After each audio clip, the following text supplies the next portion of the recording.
అందరికీ నమస్కారం అండి. స్టోరీ బుక్ ఛానల్కి స్వాగతం.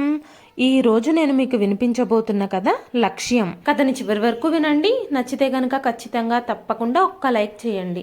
ఈ కథ పైన మీ విలువైన స్పందనని కామెంట్ రూపంలో మాకు తెలియజేయండి.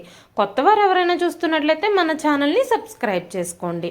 60 ఏళ్ల కమలాదేవి గారు తన భర్త ఫోటో ముందు నిలబడి తన దుఃఖాన్ని ఆపుకోలేక ఏడుస్తూ ఉన్నారు. మధ్య మధ్యలో తన కొడుకు కోడల్ని తిడుతూ ఉన్నారు. మీరు నాపై ఇంత పెద్ద ట్రిక్ ప్లే చేస్తారా? తలుచుకుంటుంటేనే నా గుండె ముక్కలైపోతున్నట్టుంది. నా కొడుకు కోడలు ఇలాంటి వాళ్ళని ఇప్పటి వరకు నేను అస్సలు ఊహించలేదు. మీరు నన్ను ఒంటరిగా వదిలిపెట్టి ఎందుకు వెళ్ళిపోయారు? ఈ కపట ప్రపంచంలో నన్ను ఒంటరిగా వదిలేశారు. నాకు ఎలాంటి రోజులు వచ్చాయో తెలుసా? తల్లిదండ్రుల చేతిలోని భోజనాన్ని సొంత పిల్లలే లాక్కుంటున్న రోజులు ఇవి అని చెబుతూ దుఃఖాన్ని ఆపుకోలేక భర్త ఫోటో ముందు నిలబడి ఏడుస్తూనే ఉన్నారు. రఘురాం గారు బ్రతికున్నప్పుడు కమలాదేవి గారితో నీ కొడుకు కోడలు సొంత లాభం కోసమే నిన్ను ప్రేమిస్తున్నట్టు నటిస్తున్నారని ఆవిడికి చాలా వివరించి చెప్పేవారు.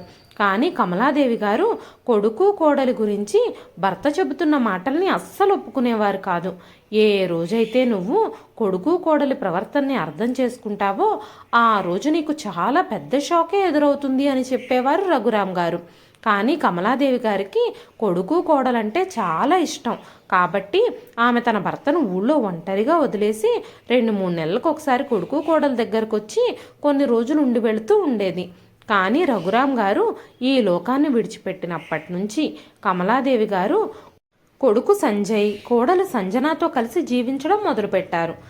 తన కొడుకు కోడలికి ఆవిడ పగలు రాత్రి సేవ చేయడంలో నిమగ్నమై ఉండేది. ఒకరోజు కొడుకు కోడలు ఆఫీస్ నుంచి ఇంటికి తిరిగి రాగానే కమలాదేవి గారు వేడివేడిగా వంట చేసి డైనింగ్ టేబుల్ మీద పెట్టారు. అయితే కొడుకు కోడలు ఫ్రెష్ అయ్యి చాలాసేపు అయినప్పటికీ తినడానికి డైనింగ్ టేబుల్ దగ్గరికి రాకపోవటంతో కమలాదేవి గారు భోజనం చల్లారిపోతూ ఉందని కొడుకుని కోడల్ని పిలవడానికి వారి గది దగ్గరికి వెళ్ళారు. కమలాదేవి గారు గది దగ్గరకు వెళ్ళి తలుపు తట్టాలి అనుకునే లోపల నుంచి కోడలి గొంతు బిగ్గరగా వినిపించింది. చూడు సంజయ్, మన పిల్లలు కూడా పెద్దవాళ్ళు అవుతున్నారు.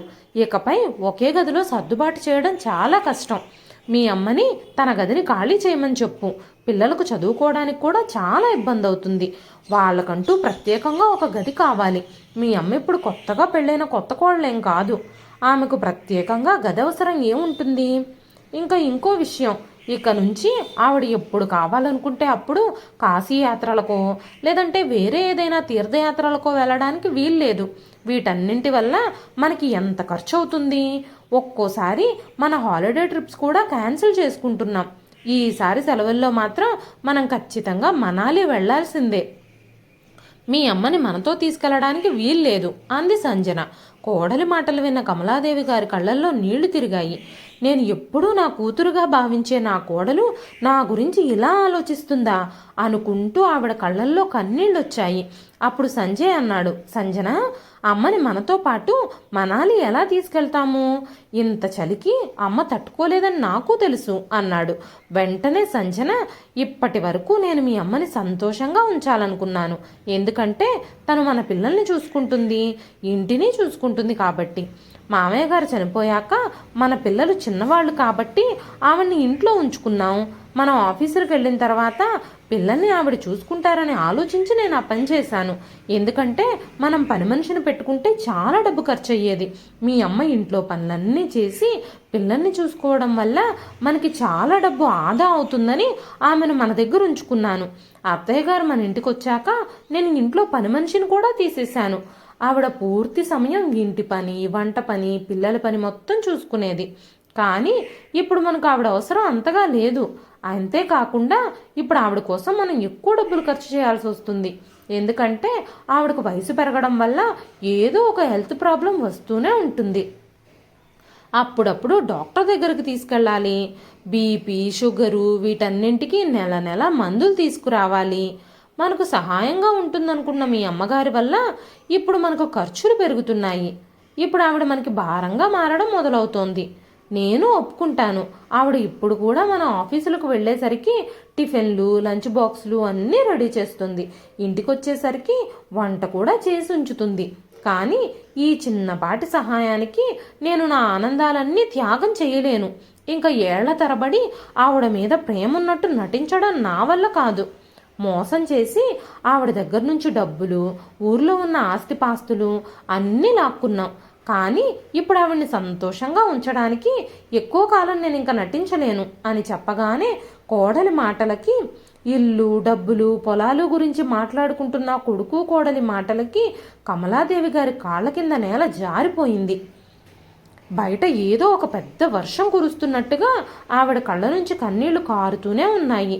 కొడుకు సొంతంగా వ్యాపారం చేయాలని అడిగితే ఆవిడ దగ్గర ఉన్న డబ్బులన్నీ ఇంటి పేపర్లతో సహా ఇచ్చేసింది ఆవిడ.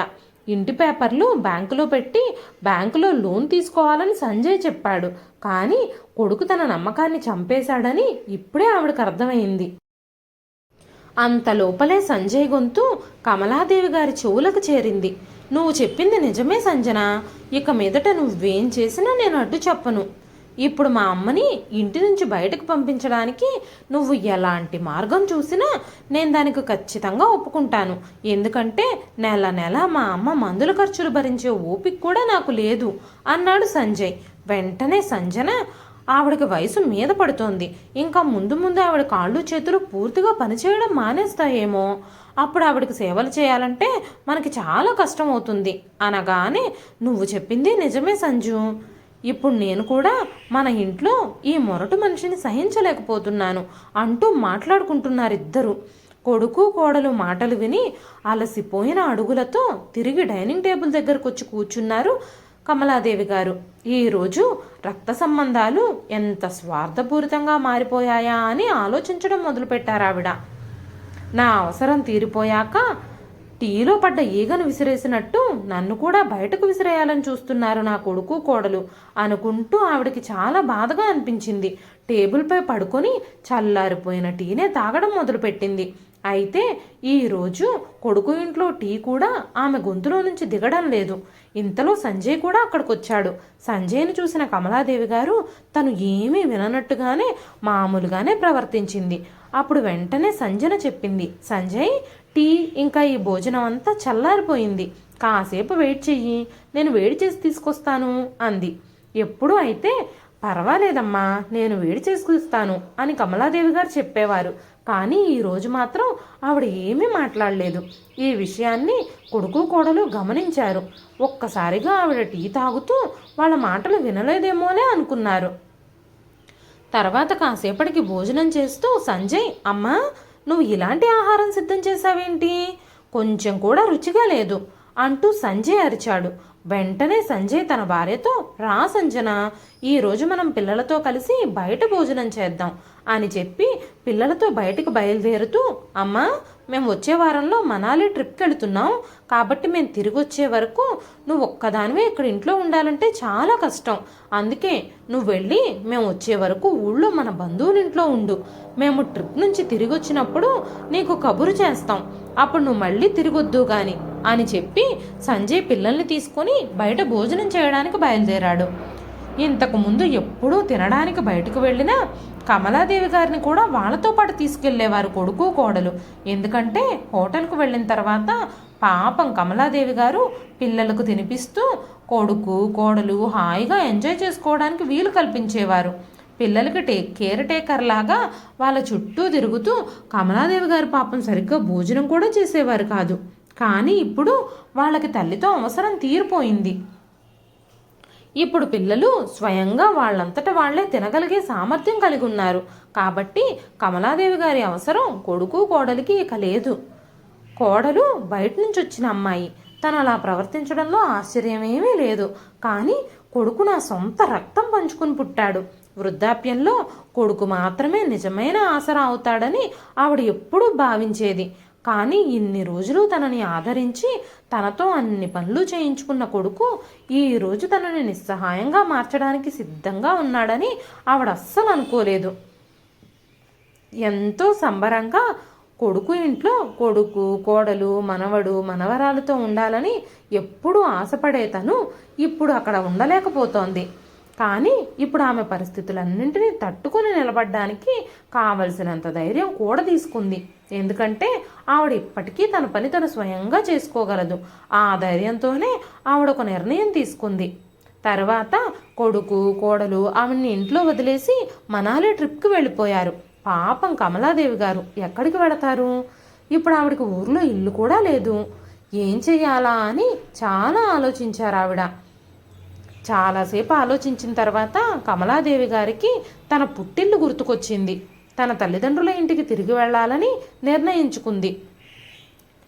వెంటనే బయలుదేరి తల్లిదండ్రుల ఇంటికి చేరుకుంది. అక్కడికి చేరిన తర్వాత తన తండ్రి ఇంటిని చూసిన తర్వాత తనకి కొంచెం ఉపశమనం కలిగింది. ఆ ఇల్లు మూసేసింది. కొన్ని సంవత్సరాల క్రితం కమలాదేవి గారి అన్నయ్య కూడా ఈ లోకాన్ని విడిచిపెట్టి వెళ్ళిపోయాడు. కమలాదేవి గారికి ఒక మేనల్లుడున్నాడు. అతను విదేశాల్లో ఉంటున్నాడు. కమలాదేవి గారి మేనల్లుడు కిరణ్ ఊర్లో ఉన్న పొలాల్ని కౌలుకిచ్చేసి ఆ ఇంటి తాళం పక్కింట్లో ఇచ్చేసి వెళ్ళాడు. కమలాదేవి గారు పక్కింటికి వెళ్ళి తాళం చెవి తీసుకున్నారు. ఆ ఇంటిని పొలాలని సంరక్షించేవారు కూడా వృద్ధులైపోవడం వల్ల వాళ్ళు కూడా పొలాలేవి పండించడం లేదు. కాబట్టి ఆ రోజు నుంచి ఆ ఇంటి బాధ్యత ఇంకా పొలాల బాధ్యత కమలాదేవి గారే తీసుకున్నారు. పొలాల్లో 2 కూలీలకు పనిచ్చి ఆవిడ కూడా కూలీలతో కలిసి కష్టపడి పనిచేయడంతో పంటలు బాగా పండాయి. ఇప్పుడు ఆవిడ బాగా సంపాదించడం మొదలుపెట్టింది. తన ఖర్చులకు పోను మిగిలిన డబ్బులని సమాజ సేవలో వాడడం మొదలుపెట్టింది. అనాథ పిల్లలు, వితంతువులు, వృద్ధులకు సహాయం చేయడం ప్రారంభించింది. ఆవిడ సేవా కార్యక్రమాలు గ్రామం అంతటా చర్చనీయాంశంగా మారాయి. అనేక సేవా సంస్థలు కూడా ముందుకొచ్చి ఆవిడకి మద్దతు ఇవ్వడం ప్రారంభించాయి. అప్పుడు కమలాదేవి గారు చాలా సంతోషించారు. తన జీవితంలో ఒక లక్ష్యాన్ని ఏర్పాటు చేసుకున్నారు. కొన్నిసార్లు ఆవిడకి తన కొడుకు కోడలు గుర్తొస్తూ ఉండేవారు. కానీ ఆవిడ వాళ్ళను మర్చిపోవడానికి ప్రయత్నం చేసేది. ఆడపిల్లలు తమ కాళ్లపై తాము నిలబడేలా తన ఇంట్లోనే బాలికల కోసం ఉచిత పాఠశాలను ప్రారంభించింది. చదవడం రాయడం ద్వారా ఒక వ్యక్తి తన భవిష్యత్తును మంచిగా మలుచుకోవచ్చు. ఆడపిల్లలకు చదువు ఉంటే వాళ్ళు తమ భర్త మీద కొడుకుల మీద ఆధారపడవలసిన అవసరం ఉండదు అనే ఉద్దేశంతో ఆవిడ పేద పిల్లలందరికీ ఫ్రీగా చదువు చెప్పించడం మొదలుపెట్టింది. కమలాదేవి గారి మంచి పనులు గ్రామాల నుంచి నగరాలకు విస్తరించడం ప్రారంభించాయి. అదే ఇంట్లో మేడ మీద కొన్ని గదులలో వృద్ధుల కోసం కమలాదేవి గారు ఒక ఆశ్రమం లాంటి దాన్ని ప్రారంభించారు. తన చిన్న చిన్న ప్రయత్నాలతోనే ఆవిడ పెద్ద పెద్ద పనులను సాధించారు. అనేక సేవా సంస్థలు ఆమెను సత్కరించి సహాయాన్ని చేయూతని అందించాయి. ఒకరోజు ఉదయం సంజయ్ న్యూస్ పేపర్ తెరిచి చూసేసరికి తన తల్లి కమలాదేవి గారి ఫోటో పేపర్లో పడింది. ఆవిడకున్న పాపులారిటీ చూసి సంజయ్ షాక్ అయ్యాడు. ఒక పెద్ద సన్మానంతో పాటు చాలా నగదు బహుమతిని కూడా ఆవిడకు అందజేస్తున్నారన్న విషయం తెలుసుకొని ఆ విషయం వెంటనే భార్యను పిలిచి చెప్పాడు. అమ్మ దగ్గర ఇప్పుడు భూగోళం అంత డబ్బు ఉందని ఇద్దరూ అనుకోవడం మొదలుపెట్టారు. అమ్మ దగ్గరకు వెళ్ళి ఈ ఆస్తంతా మనం చేజిక్కించుకుందాం. అన్నింటికంటే మీ అమ్మ ఆస్తి మీద మీరు ఒక్కడే కొడుకు కాబట్టి మీకు మాత్రమే హక్కు ఉంటుంది అని సంజన చెప్పింది. దురాశతో ఇద్దరూ కమలాదేవి గారిని కలవడానికి ఊరికి వెళ్లారు. ప్రతి చోట ఆవిడ గురించి మాట్లాడుకుంటున్న మాటలు విని ఇద్దరూ ఆశ్చర్యపోయారు.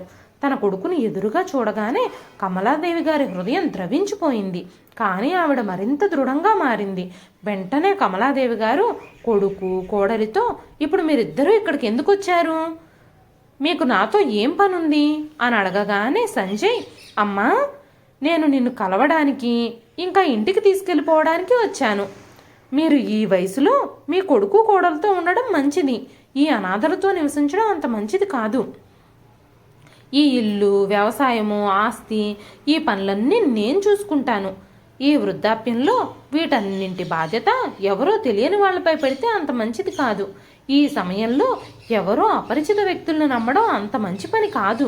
మీ సొంత కొడుకు కోడలు ఉండగా ఎవరికో నువ్వు బాధ్యత అప్పచెప్పాల్సిన అవసరం ఏముంది అనగానే కమలాదేవి గారు కొడుకు కోడలి దురాశను గుర్తించారు. ఈ రోజు వరకు నా దృష్టిలో నా కొడుకు కోడలు జీవించున్నారు. కానీ ఈ రోజు వాళ్ళిద్దరూ శాశ్వతంగా చచ్చిపోయారు. అసలు కన్నతల్లిని ఇంట్లో నుంచి గెంటేసి నిస్సహాయురాల్లా చేసిన కొడుకు కోడల నుంచి ఇంతకంటే నేనేం ఆశించగలను? మీరిద్దరూ ఎప్పుడూ స్వార్థంగానే ఉన్నారు. మీ తల్లితో మీకు అవసరం తీరిపోగానే తనను ఒక పనికిరాని పాత వస్తువులా బయటకు విసిరేశారు. అలాంటి మీరిద్దరూ ఇప్పుడు నా బాధ్యతలు తీసుకుంటారా? ఈ వృద్ధులని మీరు జాగ్రత్తగా చూసుకుంటారా? కన్న తల్లినే నిరాశ్రయురాల్లా చేసిన మీరు మరొకరిని ఎలా ప్రేమిస్తారు? ఇకపై నేను మీపై ఆధారపడాలని, మీ ఇద్దరితో కలిసి జీవించాలని అనుకోవడం లేదు. నాకిప్పుడు నా సొంత కుటుంబం ఉంది. నా సమయం నా ఆత్మీయుల మద్దతుతో గడిచిపోతుంది. ఇప్పుడిక్కడ ఉన్న ఈ వ్యక్తులందరూ నా సొంతం. వీళ్ళంతా నా సొంత మనుషులు. నేనిక్కడ నా వృద్ధాప్యాన్ని బాగానే గడుపుతాను. ఇప్పుడు నాకు ఆస్తి, పేరు, గౌరవం, మర్యాద అన్నీ ఉన్నాయి. ఇదంతా నా కుటుంబం. నేను సంపాదించే ప్రతి రూపాయి నా కుటుంబం కోసమే. మీ ఇద్దరికీ నా నుంచి ఒక్క రూపాయి కూడా రాదు. నేను ఈ లోకాన్ని విడిచిపెట్టినప్పుడు నా అంత్యక్రియలకు కూడా మీరు రావద్దు. ఈరోజు నేను మీ నుంచి ఆ హక్కును కూడా లాగేసుకుంటున్నాను అని చెప్పారు కమలాదేవి గారు. తన ఆస్తిలో ఒక్క రూపాయి కూడా తల్లి తమకు దక్కదని చెప్పడంతో సంజయ్ ఇంకా సంజన చాలా బాధపడ్డారు. అమ్మతో ఆ రోజు అంత నీచంగా ప్రవర్తించి ఉండకపోయుంటే ఈరోజు ఆస్తంతా వారిదే అయ్యుండేది. కమలాదేవి గారి ఇంట్లో పనిచేసే వాళ్ళు కొడుకు కోడలిద్దరిని ఇంటి నుంచి బయటకు గెంటేశారు. ఇద్దరూ ముఖాలు వేలాడేసుకొని తిరిగి సిటీకి వచ్చారు. ఒక స్త్రీ పెళ్లికి ముందు తన తండ్రి మీద ఆధారపడి బ్రతుకుతుంది. తర్వాత తన భర్త మీద ఆధారపడి జీవిస్తుంది. వృద్ధాప్యంలో తన కొడుకుపై ఆధారపడుతుంది. వృద్ధాప్యంలో కొడుకు ఆమెను విడిచిపెట్టినప్పుడు ఆమె ఎక్కడికి వెళుతుంది? అందుకనే ఆడవాళ్ళకి అలాంటి ఆసరా అవసరం లేకుండా ఆడపిల్లలకి చదువు నేర్పించి తమ సొంత కాళ్లపై నిలబడేలా చేయాలి. ఇదండి ఈరోజు కథ.